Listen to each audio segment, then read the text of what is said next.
Đồ chai rồi. Rất bóng này.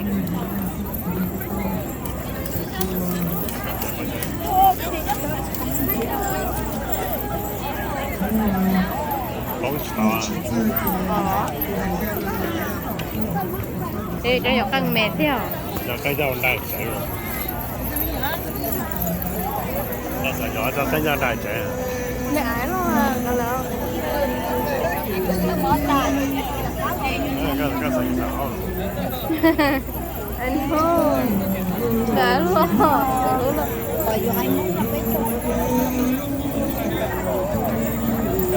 đi lao bèn No. Ủa mà.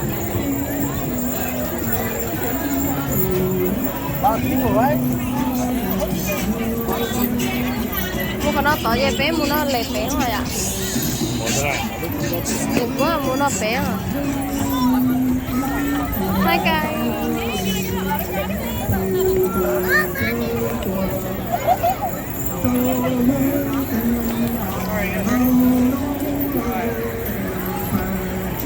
Chào, cái này ha.